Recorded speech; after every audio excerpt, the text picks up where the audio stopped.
ako na talagang pigtututulan ko na yung akong gumawa ng binhi dahil ako isang rice breeder. Unang-una, nag-seminar ako, nag-training ako sa Mindanao. Tapos yung una ay makapunta kami dito sa sa Pili, yung tingano namin yung golden rice. Talagang binunot po namin dahil mayroon siyang lason. Dahil kontaminado talaga yan sa ating pagkain sa mga lahat na ikalat sa mga uma. Sa ngayon, ay pinag-anoan natin yan, pinagtututulan talaga natin ngayon ang golden rice dahil talagang pinaglalaban natin yan. Dahil unang-una dyan, yung mga taga-DA, sila po ang nagpaparami para ipagkalat yan sa lahat ng mga farmer o na magtatanim. Pag ito ay nag-anihan na, ay ito na ipapakalat na sa mga DA. Dahil talagang binunot namin yun. Sa karamihan namin bumunot, may galing ng Sorsogon, may galing ng Masbate, may galing ng Dait, may galing Pasakaw, may galing sa Pamplona. Malaki ang naging ambag ng mga magsasaka sa pagtutol ng golden rice, lalo ng 2013. Dahil noong 2014, nilabas ng IRI na ang golden rice ang ani sa golden rice ay sadyang mababa. Kung ito ay nagpatuloy at hindi ito tinutulan ng ating mga mamamayang Bicolano, baka matagal nang naaprubahan itong golden rice. Sa isang pag-aaral din, kinumpirma ito ng pag-aaral sa India na ang pagpapalahi ng golden rice sa isang Indian variety, yung Swarna variety, ay nagdulot ng pagbagsak ng ani. At mismo sa study, sinasabi nila na ang golden rice ay hindi maaaring i-komersyalisa.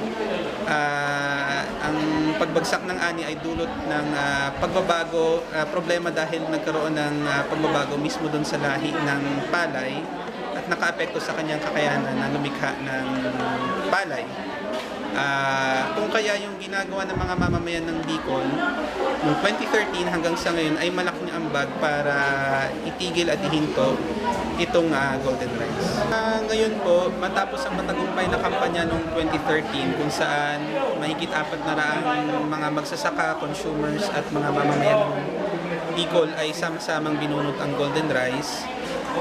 Sa ngayon po ay hindi na nasubject ang Bicol para sa open field testing dahil nakita rin ng mga proponents na malakas ang pagtutol ng mga mamamayan sa Bicol. Ang hindi lang po natin alam ngayon ay kung subject din ba ang mga target communities ng Bicol para sa direct use. Ang application for direct use, ang ibig sabihin nito ay susukatin kung epektibo ba ang napapababa ng golden rice ang vitamin A deficiency ng mga target populations. Kung saan, kung kailan, at kung sino ang mga target ng sinasabi nating feeding test, wala pa rin tayong impormasyon hanggang ngayon. I-launching uli yung napagtutulan kang na nakaaging to 2013 na yung naglaban doon sa pagbunot kadtong golden rice na ngunyan nasa Pilipinas na uli. Nangako ang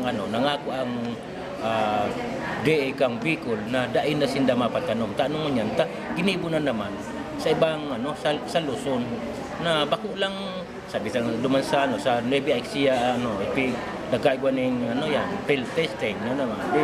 Hanggang sa Bicol apektado kan dahil buong mga magsasaka nakakalat ang mga benhe na nakuha mula sa Nueva Ecija nadadala dito sa Bicol. Kaya yung niya na Abril 4 maglulunsad ng saro Bicol Caravan national para sa Manila sa Pitsang Abril kampo sa 4 Abril para makipag-dialogue doon sa National Office ng DA kaugnay diyan sa pagtutol sa golden rice.